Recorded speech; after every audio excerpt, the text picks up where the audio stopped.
जिस जिस शख्स ने, स्पेशली इरशाद भट्टी साहब, जो उस वक्त इसके ऊपर बड़ा शोर मचाया, उन्होंने बड़ी, मेरे बारे में बड़ी अजीबोगरीब बातें की उन्होंने।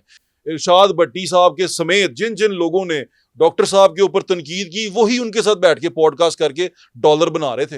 ये क्यों तुमने बात की, और अब तब तो डॉक्टर साहब ये हो गया, डॉक्टर साहब वो हो गया, तब जुबान नहीं खुली इरशाद भट्टी साहब की। उस वक्त तो आप कह रहे थे कि पता नहीं किस तरह की गलीज जुबान, ये और वो, और फिर आपने उनको सामने बिठाया हुआ, आप सवाल जवाब कर रहे हैं। देखिए, हम जर्नलिस्ट नहीं समझता, वो जर्नलिस्ट नहीं है। आयशा जहांजेब के बारे में उन्होंने बोला, वो मेरे पास नहीं बोला, मेरे पास सिर्फ वो मीडिया के बारे में बोल के गए, वो उन्होंने अपने उस पे बोला था। लेकिन मैं फिर दोबारा आपसे कहूं, क्या क्या नहीं बोला, वो चंक्स जितने लगे थे और जो जिस पे एतराज था वो हटा के हमने कुछ नहीं किया। अस्सलाम वालेकुम and welcome to Farah Iqrar's podcast. आज पॉडकास्ट में जो शख्सियत मौजूद हैं उनसे मेरा तारुफ तो कम है, स्क्रीन के हवाले से ज़्यादा है, लेकिन ज़ाती ज़िंदगी में इनका ताल्लुक मेरे शौहरे नामदार से काफ़ी ज़्यादा रहा है। वैसे इनके करियर की अगर बात की जाए तो एज़ प्रोड्यूसर इन्होंने अपने करियर का आगाज़ किया, उसके बाद प्रोग्राम का आगाज़ किया, बड़ा शानदार प्रोग्राम किया, अभी तक भी कर रहे हैं। सोशियो पॉलिटिकल इश्यूज़ पर बात करते हैं, हलकों में जाते हैं, आवाम के दरमियान जाते हैं, उनसे बात करते हैं और जानने की कोशिश करते हैं कि जो मसाइल हैं आज तक उनका हल क्यों ना हो सका। और उसके साथ साथ पक्के लाहौरी हैं, खाने पीने का बड़ा शौक है जी, लाहौर से बड़ी मोहब्बत है। आज हमारे साथ ज़ुहैब भट्ट साहब मौजूद हैं। अस्सलाम वालेकुम भट्ट साहब। वालेकुम सलाम भाभी, कैसी हैं आप? बिल्कुल भाभी कह दूं आपको आपके पॉडकास्ट में? कहे जी कहे। वो अली खान साहब भी आए थे, वो कह रहे थे मैं दोस्त कहूँ, भाभी कहूँ, बहन को। मैंने कहा जो दिल में आता है कहते। भाभी जरा जुबान पे चढ़ा हुआ है ना। जी जी जी। जो डॉक्टर उमर आदिल वाला पॉडकास्ट था उस पर मैंने व्लॉग भी किया था और मुझे शदीद एतराज था उनकी बातों पर भी, और आपने उनको काउंटर क्यों नहीं किया? आपके सारे कॉलीग्स हैं, आपने उनके हक में बात क्यों नहीं की? इस पे मुझे भी एतराज है। मैं बताता हूँ। अच्छा भाभी, मैं बताता हूँ कि क्यों काउंटर नहीं किया। ये पॉडकास्ट है, पॉडकास्ट ना दिल की बात है ना। मेरा मकसद एक आदमी के अंदर को बाहर निकालना था, वो मैं निकाल रहा था, मैंने यही किया, ये मेरी ड्यूटी थी। मैं उसको काउंटर इसलिए नहीं कर रहा था कि वो बात से बात बढ़ती है। मैं उसको मैं उनका रिप्रेजेंटेटिव तो हूं नहीं, मैं तो आपको एक बंदे की शख्सियत दिखा रहा हूँ, मैं आपको अपना गेस्ट दिखा रहा हूँ कि देखें ये क्या सोचते हैं, ये क्या बोलते हैं। मैंने आपको वो दिखाया, अनएडिटेड दिखाया। हाँ, मेरी गलती ये थी, अब मैं आपको बताता हूँ गलती क्या थी। गलती ये थी कि भाई मुझे उसको अपलोड नहीं करना चाहिए था, क्योंकि हम अभी इतने टॉलरेंट नहीं हुए।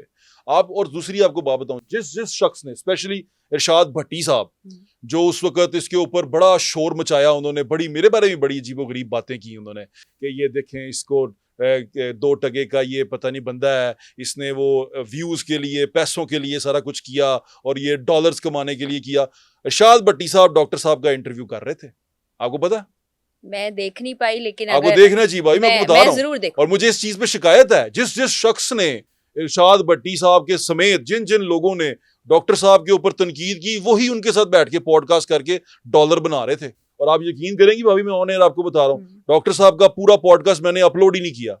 अच्छा, डिलीट कर दिया वो वाला आपने। चलें, ये तो एक बहुत आपने अच्छे पूरा पॉडकास्ट नहीं, आपने डिलीट कर दिया। भाभी पूरा पॉडकास्ट भी नहीं लगाया, मैं उससे पैसे कमा सकता था, नहीं लगाया। वो चंक्स जितने लगे थे और जो जिस पे एतराज था वो हटा के हमने कुछ नहीं किया। लेकिन आज आप मान रहे हैं कि जो एक चंक भी लगाया वो भाई मैंने उसी वक्त माफी मांगी थी, उसी दिन। I remember that. और मैंने उसी दिन माफी मांगी थी कि ये मेरे से गलती हुई है, मैंने अपलोड नहीं करना चाहिए था। मैं तो एफआईए की इंक्वायरी भी भुगती थी। लेकिन मुझे दुख इस बात का है, ये जितने स्कॉलर्स और ये बड़े बड़े वो हर चीज के बन जाते हैं ठेकेदार, ये बैठ के उस वक्त मुझे बुरा भला कह रहे थे या वो कह रहे थे, और आज उसी शख्स के साथ बैठे पूछ नहीं रहे उसको कि तुमने ये क्यों किया, ये क्यों तुमने बात की। और अब तब तो डॉक्टर साहब ये हो गया, डॉक्टर साहब वो हो गया, तब तो नहीं बोली, जुबान नहीं खुली। इतने सख्त इंटरव्यूज जो करने का क्लेम करते हैं, तब जुबान नहीं खुली इरशाद भट्टी साहब की। अच्छा, आज भट्टी साहब अगर आपको एज गेस्ट बुलाते हैं अपने पॉडकास्ट, मैं भट्टी साहब के साथ नहीं बैठना चाहता। भट्टी साहब देखें भाभी, आजकल ना 2-4 तरह के कुछ लोग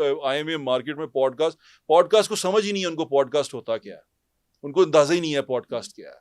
वो पॉडकास्ट किसी बंदे को अंदर से निकालना, इट्स अ वेरी, क्या कहते हैं ना, अब 2 हम लोग बैठे हैं एक खामोश एनवायरनमेंट में बैठे हैं, बात कर रहे हैं, मैं अपने दिल की बात कर रहा हूँ, मैं आपको बयान कर रहा हूँ। आजकल ये है कि दूसरे को ग्रिल करना है, दूसरे को के भेजना। आपने, मैंने डॉक्टर साहब को नहीं किया, मैंने कोई गलत बात नहीं पूछी। अब इस पर मैं कोई कमेंट करना नहीं चाहती। मैं जवाब दूंगा। नहीं, डॉक्टर साहब की जो गुफ्तगू थी मैं कभी उससे इत्तेफाक नहीं करती। और तो मैंने कब कहा कि मैंने इत्तेफाक किया? नहीं, मैं लेकिन ये कहती हूँ कि कुछ ऐसे लोग हैं जिनको एज गेस्ट भी बुलाया नहीं जाना चाहिए। मैं इस बात पर बड़ा चाहती हूँ कि कोई रूल्स एंड रेगुलेशंस बन जाएं सीरियसली। अब मैं आपको ये भी बता देता हूँ, इससे पहले मैं डॉक्टर साहब को जानता हूँ, वो बड़े मुहज्जब आदमी हैं, बड़ी शुस्ता उनकी जुबान मैं है। उनके वो व्लॉग्स देखती थी जिसमें वो खाने बना रहे हैं, हिस्ट्री क्या का बता शानदार रहे हैं, आदमी लेकिन है। जब ये गुफ्तगू और मैंने सुनी तो ये मुझे बड़ी गुफ्तगू तकलीफ उनकी वो पहुंची। गंदा अंडे का एक उनका चलता था जी जी, प्रोग्राम, आई उससे शुरू रिमेम्बर हुई हुई दैट। थी। और उसके बाद से अच्छा भाई मुझे अंदाजा नहीं था कि ये इस तरह कर जाएंगे या हो जाएगा।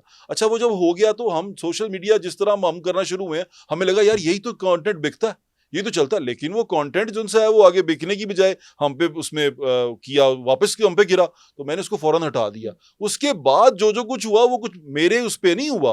वो जो आयशा जहांजेब के बारे में उन्होंने बोला वो मेरे पास नहीं बोला, मेरे पास सिर्फ वो मीडिया के बारे में बोल के गए, वो उन्होंने अपने उस पे बोला था। लेकिन मैं फिर दोबारा आपसे कहूँ क्या क्या नहीं बोला, आपको पता है मुझे पता है, मैंने बाद में भी देखा, क्या फिर क्या नहीं उनको बोला। पकड़ा और भी गया, फिर फिर वो गिरफ्तार भी और हुए। फिर उसके बावजूद इरशाद भट्टी साहब उनका इंटरव्यू कर रहे हैं।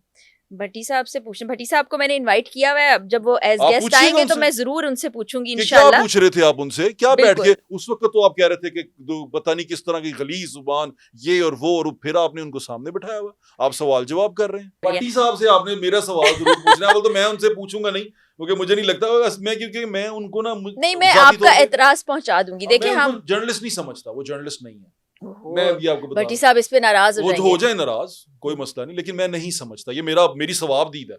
मैं बता रहा हूँ मुझे वो जर्नलिस्ट नहीं लगते। मुझे लगता है कि मैं क्योंकि मैंने उनको देखा था, वो एक रिपोर्ट कार्ड के अंदर शुरू हुए थे, वो वहां से शुरू हुए। उससे पहले वो एक होटल के अंदर पीआरओ थे, वो वहां से शुरू हुए हैं, और वो ये अब जो सारा कुछ कर रहे हैं, और वो एक बहुत मायानाज जर्नलिस्ट कहलाते हैं। वो पॉडकास्ट करते हैं, वो निकाल के लेके जाते हैं तकरीबकारी वाली चीजें, जिससे वो आदमी भड़के। लेकिन एक चीज उन्होंने अच्छी की थी, वो मैं बाद में आपको बताऊंगा। वो एक सवाल था, वो बड़ा अच्छा था, वो उन्होंने पूछा, वो सवाल पूछा जाना चाहिए था मौलाना तारिक जमील से, जो उन्होंने पूछा था वो पूछा जाना चाहिए था। लेकिन फिर भी मुझे ऐसा लगता है कि भट्टी साहब को बहुत ज्यादा अशद जरूरत है ये जानने के लिए कि जर्नलिज्म हम करते क्यों हैं। उनको ऐसा लगता है कि मशहूर होने के लिए जर्नलिज्म की जाती है, उनको ऐसा लगता है कि जर्नलिज्म पैसे कमाने के लिए की जाती है। ऐसा नहीं है।